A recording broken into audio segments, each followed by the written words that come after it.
الشيطان الرجيم. بسم الله الرحمن الرحيم. السلام عليكم ورحمة الله وبركاته. زي ما القاري دوس محمد يوتيوب چینلنا بیاتا ستا مخاطبی زما خوگو عزتمندو واقعا لنډیر مزیدار واقعا راغلی دا او دا د سیرت دا واقعاګانې مونږه نن شپاړسمه حصہ بیانو او نن دا غزوه خندق هغه واقعا چې نبی کریم صلی الله علیه وسلم په خپله پکې کار او حصہ اخیستی ده.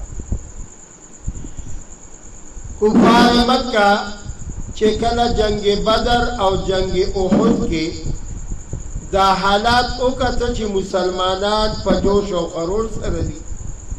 نو هغې ډېر زیات په قهر او په غوسه کې دي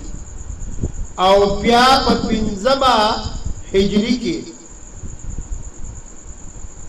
نبی کریم صلی الله علیه وسلم ته خبر کوي او ورته فرمایي کہ اے آقا نامدار محمد رسول اللہ صلی اللہ علیہ وسلم دیر کفار مکہ مشرکین را روان دی. آقا نامدار محمد رسول اللہ صلی اللہ علیہ وسلم تمام صحابہ کرام را جمع او تمام صحابہ کرام سره مشوره کوي. ولی به مشوره نه کوي؟ رب العالمین قرآن عظیم الشان کی فرمائی وشاورهم فی الامر، زه په خپل شان لایق سره مشوره د فرشتو سره کومای. ای زما بندګانو تاسو د پاره دا تعلیم دی چې هر کله یو کار شروع کوئ نو هغه په مشوره باندې کوئ، مشوره کې ډېر لوی خیر. آقا نامدار محمد رسول الله صحابه کرامو سره مشوره کوي. په دغه صحابه کرامو کې یو مشهور صحابي دی حضرت سلمان فارسی رضی اللہ تعالی عنہ. معمر صحابی دے، سپین روب صحابی دے. یا رسول اللہ زدر سیو تجویز پیش کو مائی، زما تجویز دارے کلچ کفار مکائی مونگ دا پار دلتا جنگ دا پار رازی مونگ لپکار دی چیو لوی خندقو کنو زکا دا مدینی منوریز مکائی دا خودیر پراخز مکدا اسن چاگی مخسر راشی او پمونگ باندی حملو نکی. آقا نامدار محمد رسول اللہ صلی اللہ علیہ وسلم دا حضرت فارسی رضی اللہ تعالی عنہ پا مشورہ باندی دیر زیاد خوشحال شو. سلمان فارسی چی کم مشورہ ورکلائی آقا نامدار خوخ کرلائی. اے صحابہ کرامو 3000 اصحابہ کرام آقا نامدار محمد رسول اللہ صلی اللہ علیہ وسلم خندق باندې اخته کړل. په خپل مبارکم لګیا دی کار پکې کوي. دومره انداز کې کار وشول چې 15 ورځې شپه ورځې خندق لګیا دی کار پکې کوي. آقا نامدار محمد رسول اللہ گیل مبارک پوری دیر صحابہ کرام دلوج دوجنائی گیرو پوری کاری تڑلی دی. آقا نامدار تا صحابہ وی یا رسول اللہ خندق خلقیا دے منکار کو لیکن یو کارے پکیرے دیر گزارو نمونگو کلال دیر کوشش مکو خو یا رسول اللہ نماتی گی. آقای نامدار لاج رب العالمین دامر طاقت ورکڑیو روایاتو کی راضی کہ ہر پیغمبر لاج رب العالمین دسلویخ تو پالوانا نمر طاقت ورکڑیو سرور کونین محمد مصطفیٰ صلی اللہ علیہ وسلم پخپل لاس مبارک باندے آغا خندق کی کار کئی یو گزار سرے کارے ترم کرلو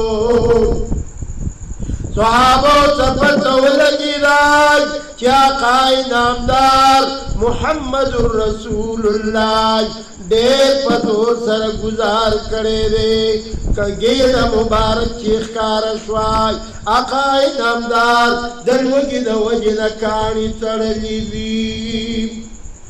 دے اسلام دا پارائی صحابہ کرامو آقای نامدار محمد الرسول اللہ دیر جنگو نکڑی دی دیر خواریانی کڑی دی دیر محنتیں کرے دے زکا دین اسلام دی دے سراغے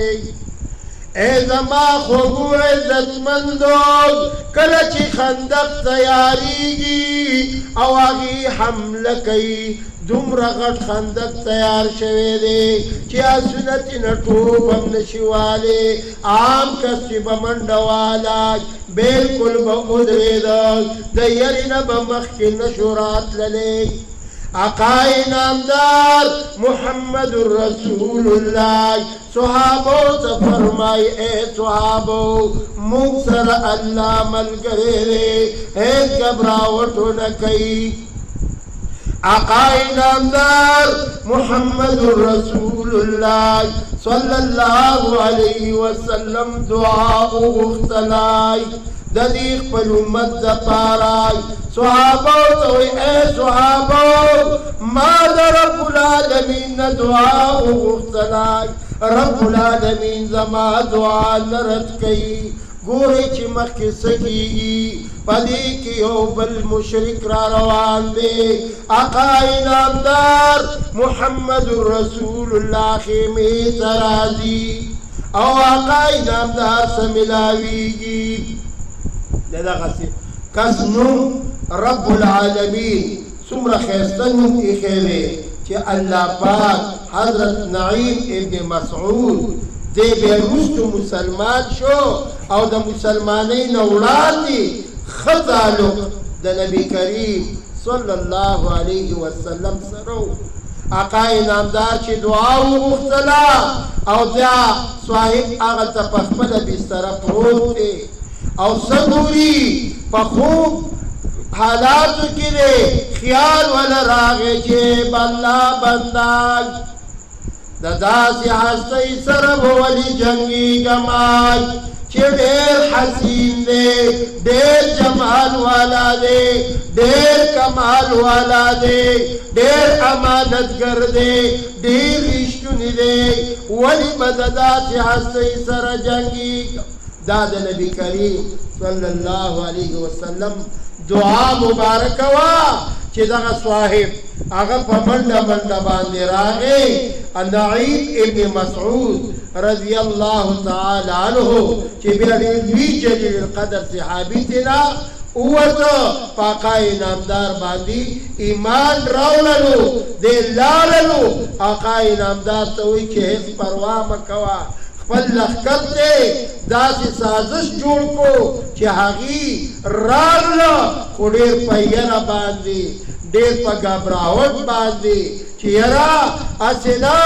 منگا بیا بیلاتو نکو منگا یو دیکن بیلاتو کو دویر دلم بیلاتو کو من خونن پداسی وینا سر راغلیو چی من بطول مسلمانان دا سلمن ختمو صحابی دا وجنا دا حضرت نعیم ابن مسعود رضی اللہ تعالی عنہ چی کم حکمت عملیوں کو دا حقیل برکتا آغا مخالفین خپلو کی لاندی وطا او آغی جنگتا تیار نشو وزختی دا او آغا یو حوا او توفان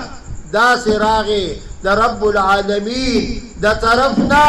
د آقای نامدار مبارک دعا د وجنا الله پاک فتح مسلمان ته ورکړه.